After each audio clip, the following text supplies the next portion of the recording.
कृपया ध्यान दीजिए, मथुरा कानपुर सेंट्रल के रास्ते अहमदाबाद से आने वाले। दोस्तों, आज हम बात करने वाले हैं ईसीआर की डॉन कही जाने वाली बिहार संपर्क क्रांति के विस्तार के बारे में। जी हाँ, अभी की डेट में दरभंगा और नई दिल्ली के बीच में चलने वाली हमारी पॉपुलर बिहार संपर्क क्रांति सुपरफास्ट ट्रेन के विस्तार को लेकर एक बहुत बड़ा अपडेट देखने को मिला है।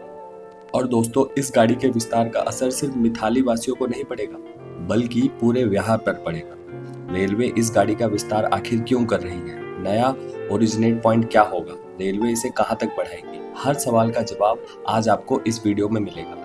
बाकी दोस्तों, बिहार संपर्क क्रांति के इस विस्तार को लेकर ये अपडेट बहुत ही इंपॉर्टेंट और बहुत ही बड़ा साबित होने वाला है, तो इस इंपॉर्टेंट अपडेट को ध्यान से देखिएगा।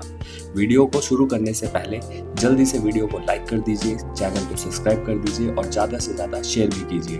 तो चलिए शुरू करते हैं आज का वीडियो। फ्रेंड्स, जानते हैं बिहार संपर्क क्रांति के विस्तार के बारे में डिटेल। तो दोस्तों, बिहार संपर्क क्रांति का ट्रेन नंबर है 12565 और 12566। यही नंबर के साथ ये ट्रेन रोजाना दरभंगा से नई दिल्ली और नई दिल्ली से दरभंगा के बीच अप एंड डाउन दिशा में चलती है। ये ट्रेन काफी पुरानी भी है। इसकी शुरुआत 31 मार्च 2005 को हुई थी। तब से लेकर आज तक ये मिथिला और बिहार के यात्रियों की सबसे पसंदीदा ट्रेन बनी हुई है। दरभंगा से नई दिल्ली के बीच ये ट्रेन करीब 1168 किलोमीटर का सफर तय करती है और इस दूरी को पूरा करने में इसे करीबन 20 घंटे 45 मिनट का समय लगता है। 20 घंटे 45 मिनट का समय लगता है। इस पूरे सफर में यह ट्रेन 13 स्टेशनों पर रुकती है। रफ्तार की बात करें तो यह गाड़ी किसी राजधानी एक्सप्रेस से कम नहीं है। इसका मैक्सिमम ऑपरेटिंग स्पीड पनकी धाम से लेकर चिंपियानन बुर्ज स्टेशन के बीच लगभग 130 किलोमीटर प्रति घंटा है, जबकि एवरेज स्पीड करीबन 56 किलोमीटर प्रति घंटा रहती है। अब बात करते हैं उस अपडेट की जो बिहार संपर्क क्रांति के विस्तार को लेकर सामने आया है। दरअसल दरभंगा की जगह अब इस ट्रेन को बिहार के ही एक नए रेलवे स्टेशन से चलाने जाने की मांग उठी है। तो सबसे पहले जानते हैं कि आखिर ये मांग किसने रखी है।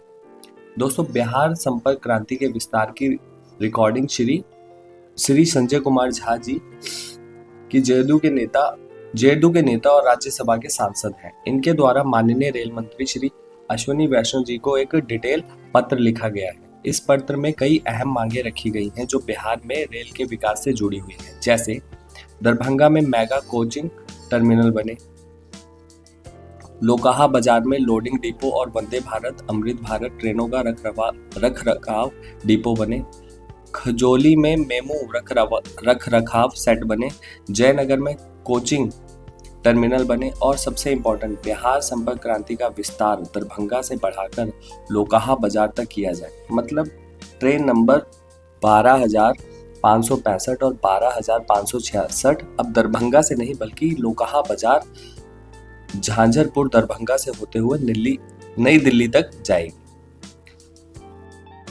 दोस्तों, पत्र में साफ लिखा है कि अगर रेलवे इस गाड़ी का विस्तार नहीं करती है तो लोकाहा बाजार से झांझरपुर दरभंगा के रास्ते नई दिल्ली तक एक नई एक्सप्रेस चलाए जाए। मतलब इस पत्र में लिखा गया है कि अगर ये ट्रेन का विस्तार आप नहीं कर रहे हैं तो एक नई ट्रेन चलाएं। मतलब विकल्प खुला है, या तो पुरानी बिहार संपर्क क्रांति का विस्तार या पूरी तरह से एक नई ट्रेन।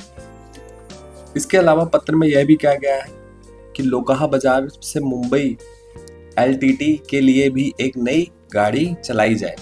जनकपुर अयोध्या दिल्ली के लिए सीतामढ़ी होते हुए एक नई एक्सप्रेस ट्रेन की भी मांग की गई है।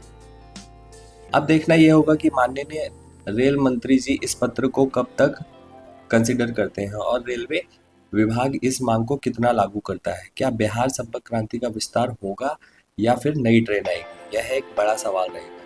अब दोस्तों, मुझे आप बताइए, आपको क्या लगता है, बिहार संपर्क क्रांति का विस्तार लोकाहा बाजार तक होना चाहिए या फिर एक नई ट्रेन चलनी चाहिए? आपकी राय मेरे लिए बहुत इंपॉर्टेंट है। कमेंट सेक्शन में आपका अपना ओपिनियन जरूर शेयर करें। बाकी जैसे इस पूरे विस्तार से जुड़ा कोई नई अपडेट आता है, मैं रेल वाइब के माध्यम से आपको सबसे पहले अपडेट करूंगा। तो दोस्तों, फिलहाल यही थी बिहार संपर्क क्रांति के विस्तार को लेकर ताज़ा अपडेट। अगर वीडियो पसंद आया तो लाइक कीजिए, सब्सक्राइब कीजिए और ज़्यादा से ज़्यादा शेयर भी कर दीजिए। ताकि आप हमारे बिहार के दोस्तों को यह अपडेट मिल जाए। मैं मिलता हूँ आपसे अगले वीडियो में, तब तक के लिए जय हिंद, जय भारत।